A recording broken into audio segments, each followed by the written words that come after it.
apa mas hal kecil yang kita kadang nggak sadar, tahu-tahu malah bikin kehack? Oh mungkin di bandara kali ya. Di bandara itu suka ada yang free charging. Free charging, iya tahu tuh. Nah, itu tuh kalau di US sih udah mulai ada peringatan gitu untuk menghindari yang kayak gitu. Karena kan kalau mungkin wifi mungkin udah enggak ya. Karena kan dulu itu belum banyak situs-situs yang menggunakan SSL, HTTPS. Ya kalau dulu mungkin masih efektif. Kalau sekarang ya ngapain gitu kan. Karena kan udah lebih banyak situs yang menggunakan SSL, udah di enkripsi. Udah ini mungkin sekarang yang pengen dekat itu ya itu yang free charging di tempat-tempat publik. Oke. Karena ketika itu udah nyolok, ya udah kita nggak tahu itu colokannya apa. Gitu. Atau sesimpel kadang-kadang ini deh, terutama ketemu sama orang baru. Device itu kan perangkat yang tentang kita itu kan. Gue gampang sih, misalnya social engineering itu bisa dilakukan. Misalnya kita lagi di luar, terus pura-pura kayak HP-nya kemalingan atau Mbak, gue boleh minjem HP lu nggak?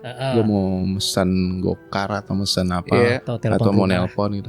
Tapi sebenarnya orang cuma butuh sekitar 30 detik buat masukin sesuatu. Megang HP-nya ya. Habis itu udah HP-nya udah full control. Itu buka apa misalnya kalau misalnya Ya, dalam waktu 30 detik? Narik sesuatu, masukin sesuatu, udah. Bukan artinya kita menyarankan orang-orang untuk nggak membantu orang lain. Ya. Cuma agak lebih hati-hati aja. Agak lebih hati-hati ya. Connect wifi publik aman ya berarti ya mas ya? Tetap agak hati-hati aja sih. Cuma kalau wifi publik cuma internetan biasa ya nggak apa-apa. Kalau internetan biasa nggak apa-apa. Ya kayak scrolling dong nggak ada masalah. Kalau mungkin ada transaksi digital mungkin agak diamankan aja. Oh itu. Misalnya M-banking gitu, tapi pakai wifi publik itu nggak apa-apa.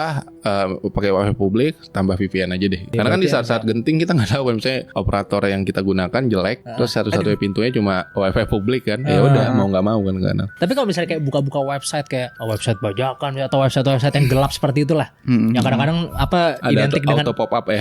iklan pop up lah identiknya gitu ya. Itu bahaya sih mas sebenarnya? Ya sebenarnya itu salah satu pintu sih, salah satu pintunya sampai sekarang kita pakai produk bajakan misalnya. Dulu mungkin kalau kita masih zaman mahasiswa masih masuk akal ya, nggak ada uang, bla bla bla gitu kan. Jadi daripada beli mendingan gue ngebajak gitu kan. Tapi sebenarnya itu salah satu pintu perangkat kita untuk dimasukin malware. Nah malware ini tiap hari narik data. Lu jadi kredensial lu, akun lu login kemana aja ya, itu dia tahu. Passwordnya bahkan termasuk cookies. Jadi dia bisa login tanpa password. Jadi menyeramkan itu. Itu konteksnya software ya. Kalau situs-situs film misalnya nonton film bajakan itu kan suka ada auto pop up. Auto pop up itu kadang-kadang tanpa kita sadari itu dia nge-download sesuatu gitu. Itu tanpa kita sadar ngeklik. Tanpa ada notif ke downloadnya gitu. Kadang kan auto pop upnya liar banget kan. Kadang itu nge-download sesuatu. Wah, Wah itu bahaya banget berarti ya. Salah satu pintunya dari sana.